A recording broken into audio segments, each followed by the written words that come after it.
एक realistic landscape का secret सिर्फ शेडिंग नहीं होता है, बल्कि लैंडस्केप में फॉर्म को समझना भी उतना ही ज़रूरी होता है जितना हम उसमें शेडिंग ऐड करके डेप्थ और वॉल्यूम को दिखाते हैं। तो आज हम लैंडस्केप में फॉर्म को समझते हैं।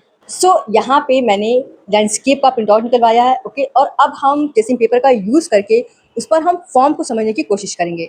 और अब ट्रेसिंग पेपर को हम प्रिंट आउट पर कुछ इस तरीके से फिक्स करेंगे। और अब यहाँ पे मैं ट्रेसिंग पेपर पर लैंडस्केप की आउटर लाइन को मैं सिर्फ सिंप्लीफाई करूंगी, ओके। यहाँ पे हमें बहुत ही ज़्यादा बारीकी से लाइंस को नहीं निकालना है, बिल्कुल रफली हम लाइंस क्रिएट करेंगे। इस एक्सरसाइज को प्रैक्टिस करने का हमारा मेन मोटिव यही है कि हम किसी भी ऑब्जेक्ट में फॉर्म के राउंडनेस और फ्लैटनेस को समझ सकें। फिर हम यहाँ से टेप को डालेंगे, ओके। लाइंस को ट्रेस करने के बाद हम ट्रेसिंग पेपर को कुछ इस तरीके से साइड बाय साइड लगाएंगे ताकि रेफरेंस और ट्रेसिंग पेपर दोनों एक साथ दिखे।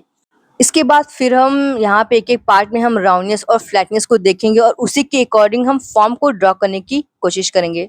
इसके बाद हम रेफरेंस में फॉर्म को ऑब्जर्व करने की कोशिश करेंगे, ओके। और यहाँ पे हम कुछ इस तरीके से फॉर्म को ड्रॉ करने की कोशिश करेंगे जैसे कि वो एक फॉर्म हो, वहाँ पे राउंडनेस हो, फ्लैटनेस हो, कुछ इस तरीके से हम फॉर्म को बनाएंगे। इस एक्सरसाइज को करने से हमें ये समझ में आता है कि हम जब भी कोई ऑब्जेक्ट या कोई भी लैंडस्केप वगैरह देखते हैं तो हमें उसमें एक फॉर्म दिखता है, एक राउंडनेस दिखता है। मैक्सिमम आर्टिस्ट ये मिस्टेक करते हैं कि वो वैल्यू तो ऐड कर देते हैं, बट उनको ये मालूम नहीं होता है कहाँ पे उनको राउंडनेस दिखाना है, कहाँ पे उनको फ्लैटनेस दिखाना है, कहाँ पे लाइट करना है और कहाँ पे डार्क करना है। इस तरीके से जब हम फॉर्म को ढूंढते हैं तो हमें ये समझ में आता है कि कोई भी ऑब्जेक्ट कितना राउंड है, कितना फ्लैट है। उसी के अकॉर्डिंग हम उसमें शेडिंग ऐड करते हैं, लाइटनेस और डार्कनेस को ऐड करते हैं, ओके। और इन फॉर्म लाइंस के कारण हमारी ड्राइंग में एक डेप्थ आ जाता है, ओके। 3 डायमेंशन हमें वहाँ पे दिखने लगता है। फॉर एग्जाम्पल, जब हम किसी ऑब्जेक्ट में रबड़ को लगाते हैं तो वो किस तरीके से उस ऑब्जेक्ट के फॉर्म को कवर कर लेता है, सेम उसी तरीके से हमें इस लैंडस्केप में भी उस फॉर्म को ढूंढना है, ऑब्जर्व करना है और उसको इसी तरह से क्रिएट करने की कोशिश करनी है। अब जैसे कि इस एरिया में हम देख सकते हैं कि जो ज़मीन है वो ऊपर साइड से बिल्कुल फ्लैट है और नीचे साइड वो आके मुड़ गया है, ठीक है?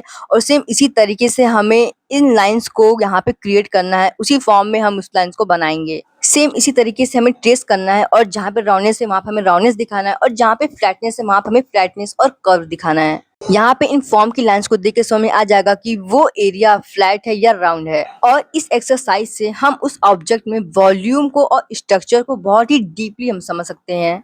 फॉर्म्स क्रिएट करने के बाद हमारी ड्राइंग कुछ इस तरह से दिखेगी। सेम यही स्टेप फॉलो करके प्रिंट आउट का यूज़ करिए और फॉर्म की लाइन्स को समझने की प्रैक्टिस करिए। अगर आपको एक बार ये स्किल समझ में आ गई तो आपकी जो शेडिंग और डेप्थ है वो कहीं ज़्यादा बेहतर हो सकती है।